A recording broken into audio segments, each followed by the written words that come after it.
Salam sejahtera di dalam kasih Tuhan kita Yesus Kristus.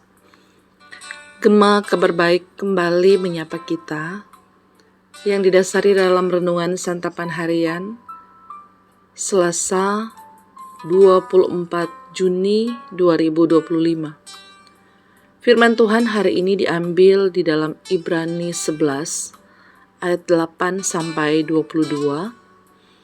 Dan kita akan membaca di dalam Ibrani 11 ayat yang ke-13 sampai 14. Demikianlah firman Tuhan.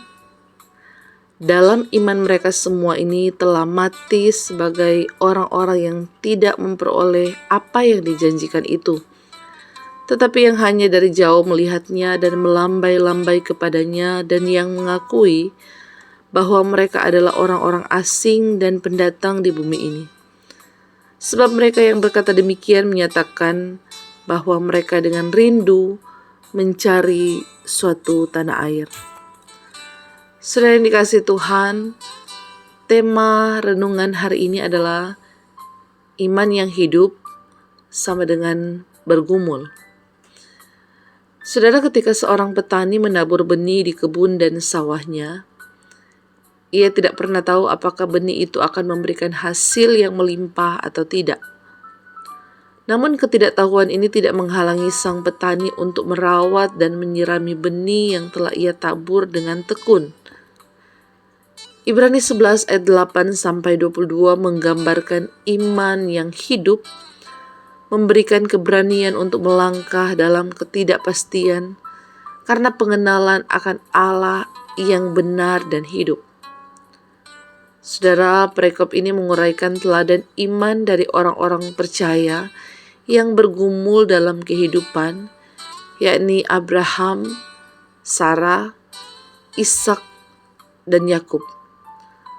Abraham meninggalkan tanah kelahirannya pergi ke tanah yang tidak diketahuinya, menyandarkan diri pada janji Allah.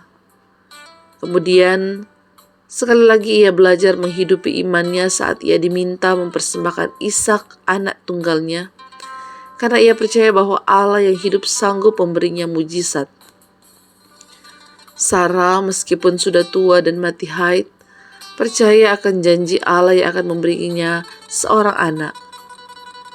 Ishak memberkati Yakub dan Esau, dan Yakub kemudian memberkati anak-anak Yusuf yang dilahirkan di tanah Mesir.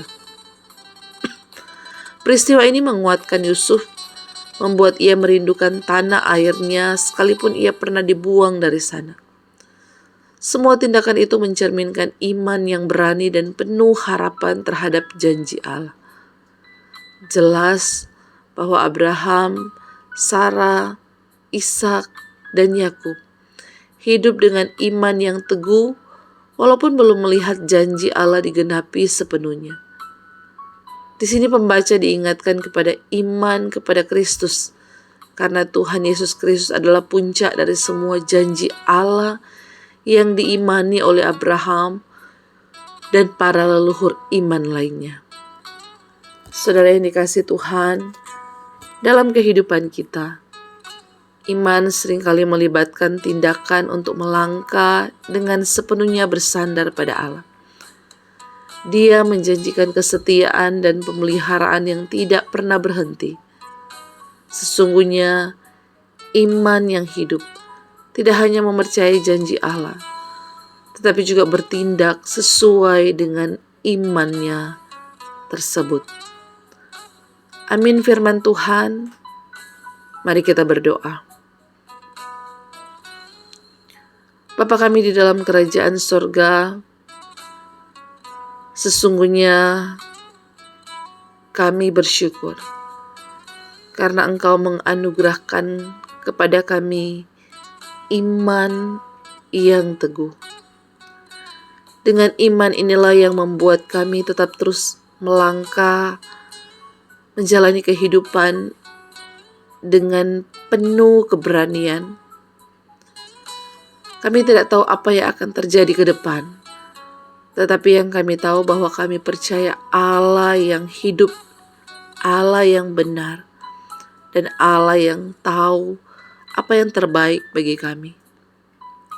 Karena itu ya Tuhan, biarlah Engkau yang akan terus jaga kami, jaga iman percaya kami kepada Engkau supaya tetap teguh. Sekalipun kami menghadapi berbagai macam tantangan dan pergumulan, iman kami tidak akan pernah goyah. Dan biarlah kami boleh tetap setia, mempercayai pemeliharaan Tuhan di dalam perjalanan hidup kami. Terima kasih Tuhan, buat kebenaran firman-Mu yang terus memperteguh iman percaya kami kepada Engkau. Ini doa kami, syukur kami, di dalam nama Tuhan Yesus kami berdoa. Amin. Saudaraku, demikian Gema Kabar Baik di hari ini telah menyapa kita. Selamat beraktivitas. Shalom. Tuhan Yesus memberkati.